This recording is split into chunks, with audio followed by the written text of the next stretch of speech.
ਦਿੱਤਾ ਹੋਵੇ, ਨੋਟ ਕੀਤਾ ਹੋਵੇ। पिछले तकरीबन कुछ दिनों तो महाराज कुछ इसे तरह के शब्द बख्शिश करते आ रहे हैं। शब्द आया सी, कवन गुण प्राण पत मिलाओ मेरी माई। हे मेरी मां, मैं वो गुणा के खजाने नूं, गुणा के घर नूं, अकाल पुरख वाहिगुरू जी नूं किवें मिल सकदी हां। जीव रूप इस्त्री वालों एक सवाल सीगा। मेरे कोले उस तरह का रूप नहीं है, बुद्धि नहीं है, मेरे को बल नहीं है, मेरे को उस तरह की माया इत्यादि नहीं है।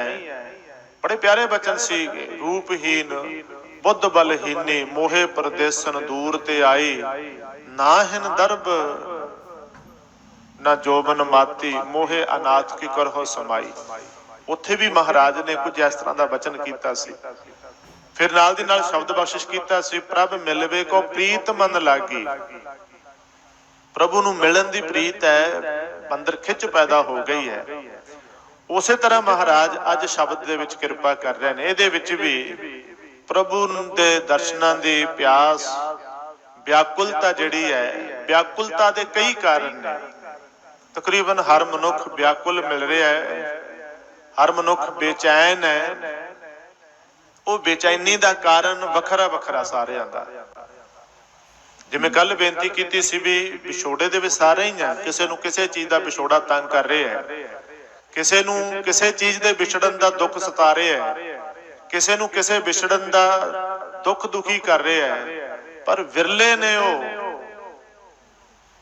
ते जिन्हां नूं बाबा फरीद जी ने आख्या सी, बिरहा बिरहा आखिया बिरहा तू सुल्तान। उस प्रकरण दे विच जिन्हां दे अंदर परमात्मा दे विछोड़े का एहसास होया, जिन्होंने विछोड़े का दुख तंग कर रहे हैं, परमात्मा तो विछड़न का दुख जिन्होंने दुख कर रहे हैं, दुखी कर रहे हैं, वो विरले ने। और मैं बेनती की सी, वो भागां वाले ने जिथे परमात्मा के विछोड़े का दुख हो जाए ना, विछड़न का दुख, मनुख ये सोचण लग जाए मैं विछड़िया क्यों हाँ, तो मैनू विछड़ के दुख ने। फिर उत्थे मिलन की गल शुरू होती है भी मिलिया किवें जाए, मिलन का सुख है। अज का जिहड़ा पावन शब्द है, मैं तां थोड़ियां जिहियां बेनतियां कर रहा। शब्द आकार पक्ष तो भावें छोटा है, इशारा महाराज बहुत बड़ा कर रहे हैं। समझ विच आए, कहते हर पेखन को सिमरत मन मेरा। हरि नूं मिलन दा जां हरि दे दर्शनां दी चाहना लैके मैं उहनूं सिमर रहा हाँ। मेरा होर कोई परपज नहीं हैगा, सिर्फ उहदे दीदार हो जाण, सिर्फ उहदे दर्शन हो जाण, ਉਹਦਾ मिलन हो जाए। इस करके मैं उन्होंने दिन रात याद करदा, सिमरदा, आस प्यासी चित बाँव दिन रहनी। बस प्यास भी ये है ते आस भी ये है, दिन रात इसे करके। फिर मैं पुछदा कोई संत मिलावे नेरा। हुण इन्हां नूं रहाउ दीआं पंक्तियां नूं ना आपां आधार बना के जदों बाकी दे शब्द दे दर्शन करांगे जां भागां वाले गुरबाणी दे विचों इस तरह का बहुत कुछ महाराज सच्चे पातशाह जी बख्शिश कर रहे हैं। देखो उदाहरण दे दे के जिन्हां दी ये अवस्था ना, एक बाबा कबीर जी का बड़ा प्यारा शब्द है। कबीर जी इस अवस्था ते पहुंच के गल कर रहे हैं। आ भी किते बिरले दे अंदरों आवाज निकलती है, जिन्हों विछोड़े का एहसास हो जाए, दर्शनां की चाहना पैदा हो जाए, दर्शनां की प्यास लग जाए, इसे प्यास दे विच तड़फण लग जाण, व्याकुल रहन लग जाण, वो किरपा वाले होणगे। ते बाबा कबीर जी वचन करते हैं, कहते ने पंथ ने हारे कामनी लोचन भरी ले उसासा। और ना पीजा पग न खिसै हर दर्शन की आसा। उन्होंने एक छोटा जिहा शब्द है बाबा जी का, वो कहते ने देखो जिवें एक इस्त्री अपने पिछड़े हुए पति नूं मिलन की चाहना रख के, प्रकरण अध्यात्मकता का है, गल परमार्थ की चल रही है, गल जीव रूपी इस्त्री ते परमात्मा रूपी पति की चल रही है। एग्जाम्पल जिहड़ी बाबा जी ने दी है वो दुनियावी दी है, गल सौखिया पकड़ विच आ जाती है। पंथ निहारै कामनी, कामनी का मतलब है इस्त्री जिहड़ी है, जिहड़ा जिहड़ी विजोग दे विच दुखी है, जिन्होंने विछोड़े का दुख परेशान कर रहा है, तंग कर रहा, बेचैन कर छड्डिया, वो की करती है, मिलन की चाहना लैके। बाबा जी कहते दर्शनां की चाहना लैके उस रास्ते ते खड़ी होके तकदी है भी दूर किते आउंदा नजर आउंदा। मतलब अंदर व्याकुलता भी किते नजर ते पै जाए, किते दर्शन ते हो जान। पंथ निहारै कामनी, उस पंथ उस रस्ते नूं वेख रही है। जितों आपां नूं उਡੀक होवे ना किसे दी, आपां रस्ते ही तक्की जाने आ, रस्तिਆਂ ਨੂੰ ਇਹ ਆਪਾਂ ਵੇਖੀ ਜਾਂਦੇ ਆ ਵੀ ਦੇਖਿਓ ਭਾਈ ਆ ਰਸਤੇ ਵੱਲ ਨਿਗਾਹ ਰੱਖਿਓ। ਬਾਬਾ ਜੀ ਕਹਿੰਦੇ ਨੇ ਪੰਥ ਨਿਹਾਰੈ ਕਾਮਨੀ, ਲੋਚਨ ਭਰੀ ਲੈ ਉਸਾਸਾ, ਅੱਖਾਂ ਦੇ ਵਿੱਚ ਖਿੱਚ ਹੈ ਦਰਸ਼ਨਾਂ ਦੀ, ਅੱਖਾਂ ਦੇ ਵਿੱਚ ਤੜਫ ਹੈ ਦਰਸ਼ਨਾਂ ਦੀ। ਤੇ ਫਿਰ ਜਿਹੜਾ ਸੀ ਅੱਖਾਂ ਦੇ ਵਿੱਚੋਂ ਪ੍ਰੇਮ ਦੇ ਜਿਹੜਾ ਸੀਗਾ ਉਹ ਹੰਝੂ ਵੀ ਵਹਿ ਤੁਰੇ ਨੇ। फिर भरी ले उसासा, उसासा का मतलब है हिरदे दे विचों बड़े बड़े हौके आ रहे हैं। मैं फिर बेनती कर रहा भी जेड़ा बंदा इस अवस्था ते है ना, कदे उहदा हाल वेखियो की हुंदा, जेड़ा इत्थे पहुंच जाए, इस अवस्था ते पहुंच जाए। इहदियां विचारां करनियां होर चीज़ है, पर जेड़ा विछोड़े दी पीड़ा नूं सहार रहा, पुछिया उहनूं जाए भी किस तरह का दुख है। उहदा एक एक पल सैकड़े सालां दी तरह गुजर रहा, उहदा एक एक पल। इस करके महाराज कहते ने कि है लोचन भरी ले उसासा, उर ना पीजै पग ना खिसै, बस इको ही है हर दर्शन की आसा। उर ना पीजै, हिरदा होर किसी चीज ते भिजदा ही नहीं है, होर किसी चीज ते खुश हुंदा ही नहीं है। ते भावें आले दुआले बाग लग्या होवे, फुੱਲ खिड़े होण, दरख्तां नूं फल लगे होण, फुੱਲ लगे होण। कई बारी बेनती करी दी है भी भावें आले दुआले मेला सजिया होवे, दुकानां सजियां होण, पर जिन्हां दे अंदर विछोड़े दा दर्द है उन्हां नूं कुछ भी भांदा नहीं है, कुछ भी जचदा नहीं है। और ना पीजै पग ना खिसै, पैर भी पासे नहीं लाउंदियां, खड़दियां ने, ना थकावट ना अकना ना थकना, पता ही नहीं लगदा पता नहीं कितना टाइम लंघ गया। हर दर्शन की आसा, हरी दे दर्शनां दी आसा है। ਉਹਦੇ ਫਿਰ ਅੰਦਰ ਬਾਬਾ ਜੀ ਨੇ ਇੱਕ ਹੋਰ ਸ਼ਬਦ ਵਰਤਿਆ, ਕਹਿੰਦੇ ਉਡੋ ਹੋ ਨਾ ਕਾਗਾ ਕਾਰੇ, ਬੇਗ ਮਿਲੀ ਜਾ ਮੇਰੇ ਰਾਮ ਪਿਆਰੇ ਰਹਾਓ। ਔਰ ਉਹ ਐਸੀ ਹੈ ਜਿਹੜੀ ਬਨੇਰੇ ਤੇ ਕੋਈ ਕਾਂ ਬੋਲਦਾ ਉਹਨੂੰ ਕਹਿੰਦੀ ਹੈ ਉੱਡ, ਉੱਡਦਾ ਕਿਉਂ ਨਹੀਂ, ਤੂੰ ਉੱਡੇਗਾ ਮੇਰੇ ਅੰਦਰ ਇੱਕ ਆਸ ਵੱਧ ਜਾਏਗੀ। ਸਾਡੇ ਸਮਾਜ ਦੇ ਵਿੱਚ ਸਾਡੇ ਆਲੇ ਦੁਆਲੇ ਕੁਝ ਇਸ ਤਰ੍ਹਾਂ ਦਾ ਹੁੰਦਾ ਵੀ ਕਾਂ ਉਡਾਉਣੇ, ਔਸੀਆਂ ਪਾਉਣੀਆਂ, ਇਹ ਕਈ ਚੀਜ਼ਾਂ ਨੇ। ਇਹ ਉੱਥੇ ਹੈ ਜਿੱਥੇ ਵਿਛੋੜੇ ਦਾ ਦੁੱਖ ਤੰਗ ਕਰ ਰਿਹਾ ਹੈਗਾ। ਉੱਡੋ ਨਾ ਕਾਗਾ ਕਾਰੇ, ਕਾਲਿਆ ਕਾਮਤ ਉੱਡਦਾ ਕਿਆ ਨਹੀਂ, ਉੱਡ ਬੇਗ ਮਿਲੀ ਜਾ ਮੇਰੇ ਰਾਮ ਪਿਆਰੇ, ਮੈਨੂੰ ਕੋਈ ਖਬਰ ਦੇ ਮੇਰਾ ਪਿਆਰਾ ਮੈਨੂੰ ਮਿਲੇ। ਉੱਥੇ ਬਾਬਾ ਜੀ ਨੇ ਜਿਹੜਾ ਅਖੀਰ ਬਚਨ ਕੀਤਾ ਨਾ, ਉਹ ਅੱਜ ਦੇ ਸ਼ਬਦ ਦੇ ਨਾਲ ਸੰਬੰਧਿਤ ਹੈ। ਜਿਵੇਂ ਇੱਥੇ ਆ ਹਰ ਪੇਖਨ ਕੋ ਸਿਮਰਤ ਮਨ ਮੇਰਾ, आस प्यासी चित बौंद नरैनी, है कोई संत मिलावे नेरा। उत्थे बाबा कबीर जी कहते कहे कबीर जीवन पद कारण, ऐसी भगत करीजै। हुण बाबा कबीर जी दसदे ने दुनिया दे लोगो, साडी जिहड़ी भगती है इहदा कारण की है। देखो लोकां भगती है इस करके भी कीती भी लोकां नूं ठगी है। महाराज ने बाणी च आख्या हैगा, अखी तां मीटा नाक पकड़े ठगण को संसार। बहुते लोग अखां इस करके बंद करके बैठते ने, नक बंद करके बैठते ने, तमाम तरह के आसन लाउंदे ने, धार्मिक क्रियावां करते ने, कादे वास्ते? महाराज कहते ठगण को संसार। लोग पिछे लगणगे, लोग कहणगे संत जी महापुरुष ब्रह्म ज्ञानी इदां दे शब्द देणगे ते आपां उन्हां दे कोलों फिर उन्हां दी शरधा दा नाल उन्हां दे अंदर जिहड़ा साडे प्रति सत्कार पैदा होएगा, असीं फिर उहदा फायदा उठावांगे। बहुते लोग इस करके धार्मिक बने हुए ने बई इस खेतर दे विच सत्कार भी है, लोग भी पिछे लगदे ने, बड़ा कुछ इस बारे कहा जाता है, पर इन्ना सौखा नहीं हैगा है खेतर जिन्ना लगदा। ते महाराज ने इस करके जिहड़ा बाबा कबीर जी ने शब्द दिता ना बहुत विचारन योग है। कहे कबीर जीवन पद कारण ऐसी भगत करीजै। हुण उन्होंने वेख्या सी भी बहुते लोग इस करके भगती कर रहे ने जां भगती दा ढोंग कर रहे ने, इस करके धार्मिक बने हुए ने भी अपने माड़े कर्म छुप जाणगे। माफी देनी, बहुते बंदे अपने माड़े कर्मां नूं छुपाण दी खातर सिर्फ उन्होंने धार्मिक लिबास पाए ने।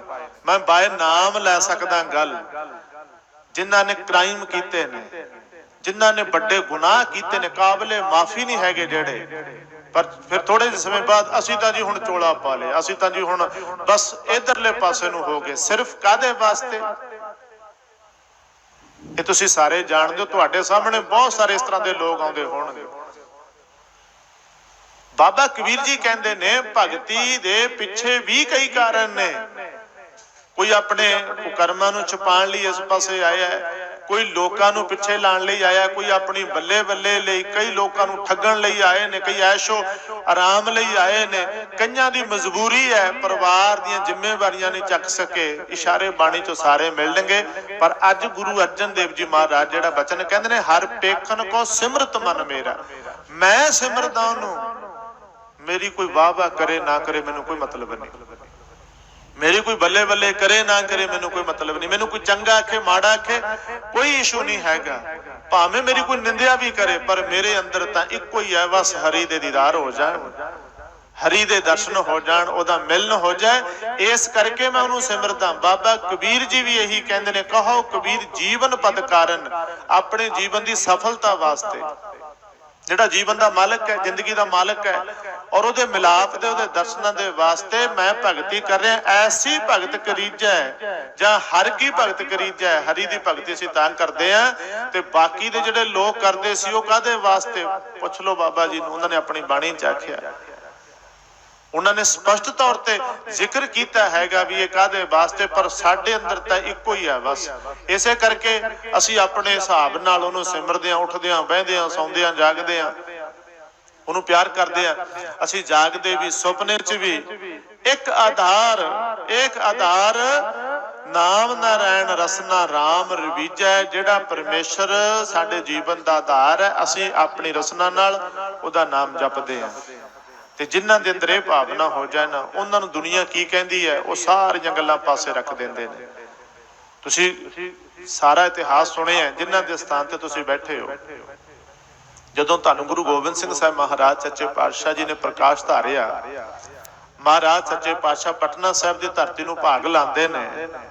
ਸਤਿਕਾਰਯੋਗ ਧੰਨ ਮਾਤਾ ਗੁਜਰੀ ਜੀ ਦੀ ਮੁਬਾਰਕ ਕੁੱਖੋਂ ਸਤਿਗੁਰੂ ਸੱਚੇ ਪਾਤਸ਼ਾਹ ਜੀ ਦਾ ਜਨਮ ਹੋਇਆ, ਤੇ ਉਦੋਂ ਕੁਝ ਪ੍ਰਸੰਗ ਆਉਂਦੇ ਨੇ, ਤੇ ਜਿਨ੍ਹਾਂ ਦੇ ਅੰਦਰ ਇਸ ਤਰ੍ਹਾਂ ਦੀ ਭਾਵਨਾ ਸੀ, ਹਰ ਪੇਖਣ ਕੋ ਸਿਮਰਤ ਮਨ ਮੇਰਾ, ਆਸ ਪਿਆਸੀ ਚਿਤ ਬਹੁ ਦਿਨ ਰਹਿਣੀ, ਹੈ ਕੋਈ ਸੰਤ ਮਿਲਾਵੇ ਨੇਰਾ। ਉਹਨਾਂ ਦੇ ਵਿੱਚੋਂ ਇੱਕ ਨਾਮ ਹੈ ਬਹੁਤ ਵੱਡਾ, ਸਾਈਂ ਭੀਖਣ ਸਾਹ ਜੀ ਦਾ।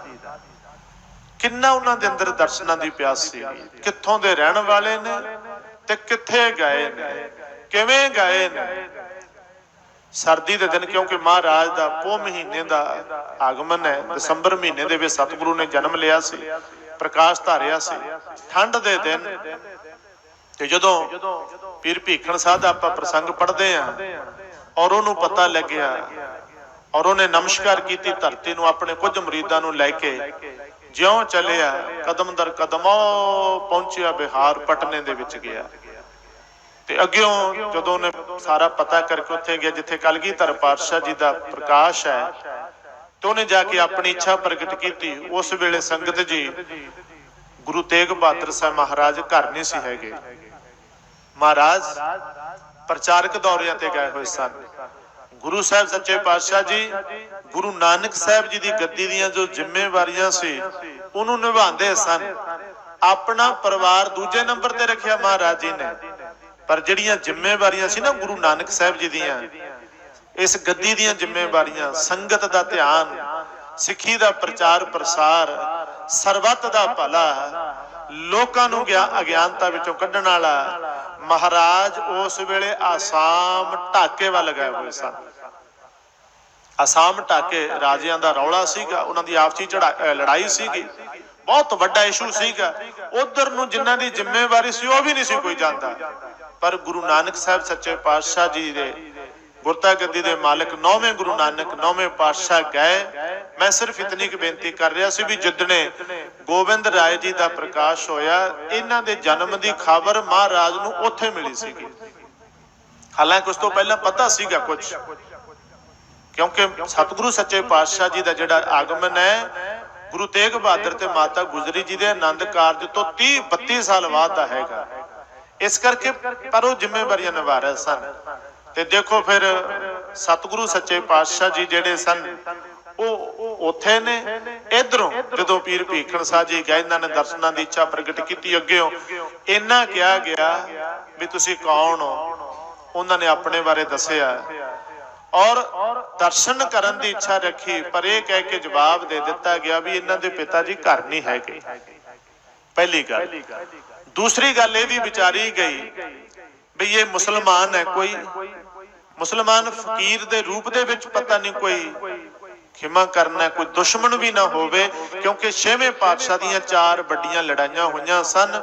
ਸੈਂਕੜੇ ਹਜ਼ਾਰਾਂ ਹੀ ਬੰਦੇ ਮਹਾਰਾਜ ਸੱਚੇ ਪਾਤਸ਼ਾਹ ਜੀ ਨੇ ਉਸ ਤਰ੍ਹਾਂ ਦੇ ਜਿਹੜੇ ਸੀ ਉਹਨਾਂ ਨੂੰ ਜਾਂ ਇਉਂ ਕਹਿ ਲਓ ਵੀ ਲੜਾਈਆਂ ਲੜ ਕੇ ਮੌਤ ਦੇ ਘਾਟ ਉਤਾਰਿਆ ਸੀ। ਪਤਾ ਨਹੀਂ ਉਹਨਾਂ ਚੋਂ ਕੋਈ ਬਦਲਾ ਲੈਣ ਵਾਲਾ ਨਾ ਹੋਵੇ, ਇਸ ਤਰ੍ਹਾਂ ਦਾ ਮਨ ਚ ਆਉਣਾ ਸੁਭਾਵਿਕ ਹੈ। ਕਈ ਗੱਲਾਂ ਵਿਚਾਰੀਆਂ ਗਈਆਂ। ਫਿਰ ਐਸਾ ਵੀ ਆਉਂਦਾ ਵੀ ਸਰਦੀ ਦੇ ਦਿਨ ਤੇ ਗੋਬਿੰਦ ਰਾਏ ਜੀ ਕੁਝ ਦਿਨਾਂ ਦੇ ਨੇ, ਠੰਡ ਬਹੁਤ ਹੈ। ਇਹ ਕਈ ਕਾਰਨ ਸੀ ਜਿਨ੍ਹਾਂ ਕਰਕੇ ਉਹਨਾਂ ਨੇ ਜਵਾਬ ਦੇ ਦਿੱਤਾ ਵੀ ਤੁਹਾਨੂੰ ਇਹਨਾਂ ਹਾਲਾਤਾਂ ਵਿੱਚ ਦਰਸ਼ਨ ਨਹੀਂ ਕਰਵਾਏ ਜਾ ਸਕਦੇ। ਪਰ ਉਹ ਜਿਹੜਾ ਪੀਰ ਭੀਖਣ ਸਾਹਿਬ ਸੀ ਉਹਦੇ ਬਾਰੇ ਜਿੰਨੀਆਂ ਵਿਚਾਰਾਂ ਆਉਂਦੀਆਂ ਸਨ, ਸਾਰੀਆਂ ਵਿਚਾਰਾਂ ਦੇ ਵਿੱਚੋਂ ਕੋਈ ਸੱਚ ਨਹੀਂ ਸੀ। ਨਾ ਤਾਂ ਉਹ ਕੋਈ ਕਿਸੇ ਧਾਰਮਿਕ ਲਿਬਾਸ ਵਿੱਚ ਸੀਗਾ ਵੀ ਕੋਈ ਹੋਰ ਹੋਵੇ। ਸੱਚਮੁੱਚ ਪੀਰ ਭੀਖਣ ਸਾਹਿਬ ਜੈਸੇ ਬਾਹਰੋਂ ਦਿਸਦੇ ਨੇ ਵੈਸੇ ਹੀ ਅੰਦਰੋਂ ਸਨ। ਪਿਆਰ ਸੀ ਅੰਦਰ, ਦਰਸ਼ਨਾਂ ਦੀ ਇੱਛਾ ਸੀਗੀ। ਤੇ ਚਲੋ ਉਹਨਾਂ ਨੇ ਆਪਣਾ, ਜਦੋਂ ਉਹਨਾਂ ਨੂੰ ਕਿਹਾ ਗਿਆ ਨਾ, ਇਤਿਹਾਸ ਵਿੱਚ ਜ਼ਿਕਰ ਆਉਂਦਾ, ਉਹਨਾਂ ਨੇ ਇੱਥੋਂ ਤੱਕ ਕਹਿ ਦਿੱਤਾ ਵੀ ਮੈਂ ਦਰਸ਼ਨ ਕਰਕੇ ਹੀ ਜਾਵਾਂਗਾ। ਉਹਨਾਂ ਆਖਿਆ ਵੀ ਤੁਸੀਂ ਪ੍ਰਸਾਦਾ ਪਾਣੀ ਜੋ ਵੀ ਛਕਣਾ ਛਕਾਉਣਾ ਛਕੋ, ਕੁਝ ਦਿਨ ਰੁਕੋ। ਉਹਨਾਂ ਨੇ ਆਖਿਆ ਮੂੰਹ ਨੂੰ ਪਾਣੀ ਤੱਕ ਨਹੀਂ ਲਾਵਾਂਗਾ, ਕੁਝ ਵੀ ਖਾਵਾਂਗਾ ਪੀਵਾਂਗਾ ਨਹੀਂ, ਕਿਉਂਕਿ ਪਿਆਸ ਤੇ ਲੱਗੀ ਆ ਦਰਸ਼ਨਾਂ ਦੀ, ਭੁੱਖ ਤੇ ਲੱਗੀ ਆ ਦਰਸ਼ਨਾਂ ਦੀ। ਜਿਹੜੀ ਚੀਜ਼ ਦੀ ਪਿਆਸ ਹੈ ਤੇ ਉਹ ਪਿਆਸ ਉਹਦੇ ਨਾਲ ਮਿਟੇਗੀ, ਤੇ ਇਹ ਨਹੀਂ ਵੀ ਮੈਂ ਕੋਈ ਹੋਰ ਕੁਝ ਛਕ ਛਕਾ ਕੇ ਤ੍ਰਿਪਤ ਹੋ ਜਾਵਾਂਗਾ। ਤ੍ਰਿਪਤੀ ਮਿਲੇਗੀ ਗੁਰੂ ਦੇ ਦਰਸ਼ਨਾਂ ਨਾਲ। ਕਿੰਨੇ ਦਿਨ ਉਹਨੂੰ ਬੈਠਣਾ ਪਿਆ, ਚੁੱਪ ਆਪਣਾ ਜਿਹੜਾ ਸੀ, ਮੂੰਹ ਨੂੰ ਪਾਣੀ ਤੱਕ ਵੀ ਨਹੀਂ ਲਾਇਆ, ਜ਼ਿਕਰ ਆਉਂਦਾ। ਪਰ ਚਲੋ ਐਸੀ ਖੇਡ ਬਣੀ, ਉਹਦੀ ਸ਼ਰਧਾ, ਉਹਦਾ ਪ੍ਰੇਮ ਉਹਨੂੰ ਫਲ ਲੱਗਿਆ ਤੇ ਉਹਨੂੰ ਦਰਸ਼ਨ ਨਸੀਬ ਹੋਏ। ਜਿਵੇਂ ਦਰਸ਼ਨ ਕਰਵਾਏ ਗਏ, ਅੰਦਰ ਹੀ ਪ੍ਰਬੰਧ ਕੀਤਾ ਗਿਆ, ਪਰ ਉਹਦੀ ਐਸੀ ਤਸੱਲੀ ਹੋਈ, ਉਹਨੂੰ ਐਸੀ ਖੁਸ਼ੀ ਮਿਲੀ। ਤੇ ਮਹਾਰਾਜ ਸੱਚੇ ਪਾਤਸ਼ਾਹ ਕਹਿੰਦੇ ਨੇ ਇਹ ਕੀ ਆ, ਉਹ ਗਿਆ ਜੇ ਇੱਥੋਂ ਸੀ, ਉਹਦੀ ਪਰਪਸ ਸਿਰਫ ਇੱਕੋ ਹੀ ਸੀ ਵੀ ਮੈਂ ਦੀਦਾਰ ਕਰਨੇ ਨੇ। ਜਿੱਧਰਲੇ ਪਾਸੇ ਹੋ ਗਿਆ, ਪਟਨਾ ਸਾਹਿਬ ਤੱਕ ਤੁਰ ਕੇ ਗਿਆ, ਠੰਡ ਦੇ ਬਾਵਜੂਦ ਗਿਆ। ਨਾਲ ਮਰੀਦਾਂ ਨੂੰ, ਮਰੀਦਾਂ ਦੇ ਮਨ 'ਚ ਕਿੰਨੇ ਸ਼ੰਕੇ ਖੜੇ ਹੁੰਦੇ ਸਨ, ਉਹਨਾਂ ਦੇ ਸ਼ੰਕਿਆਂ ਦੀ ਨਿਵਰਤੀ ਵੀ ਉਹਨੇ ਕਰਵਾਈ। ਜਦੋਂ ਕੁੱਜੀਆਂ ਸਤਿਗੁਰੂ ਸਾਹਿਬ ਦੇ ਸਨਮੁਖ ਕਰੀਆਂ ਤੇ ਮਹਾਰਾਜ ਜੀ ਨੇ ਦੋਵੇਂ ਕੁੱਜੀਆਂ ਦੇ ਉੱਪਰ ਹੱਥ ਰੱਖਿਆ। ਉਹਨਾਂ ਨੇ ਪੁੱਛਿਆ ਵੀ ਸੀ ਵੀ ਪੀਰ ਜੀ ਇਹ ਕੀ ਚੱਕਰ ਹੈ। ਉਹਨਾਂ ਨੇ ਫਿਰ ਦੱਸਿਆ ਸੀ ਵੀ ਮਨ 'ਚ ਇਸ ਤਰ੍ਹਾਂ ਦਾ ਮੈਂ ਸੋਚ ਕੇ ਆਇਆ ਸੀ, ਮੈਂ ਬੇਨਤੀ ਇਹ ਕਰ ਰਿਹਾ ਸੀ ਸਿਰਫ ਤੇ ਸਿਰਫ ਹਰ ਪੇਖਣ ਕੋ ਸਿਮਰਤ ਮਨ ਮੇਰਾ, ਹੋਰ ਕੋਈ ਉਹਦੇ ਮਨ 'ਚ ਦੂਜਾ ਤੀਜਾ ਖਿਆਲ ਨਹੀਂ ਸੀ। ਇਹ ਬਾਬਾ ਕਬੀਰ ਜੀ ਕਹਿੰਦੇ ਨੇ, ਕਹੇ ਕਬੀਰ ਜੀਵਨ ਪਦ ਕਾਰਨ ਹਰ ਕੀ ਭਗਤ ਕਰੀਜੈ। ਜਿਹੜਾ ਹਰੀ ਦਾ ਪਿਆਰਾ ਉਹ ਇਸ ਅਵਸਥਾ ਤੇ ਪਹੁੰਚ ਜਾਂਦਾ ਹੈ। ਉਹਦਾ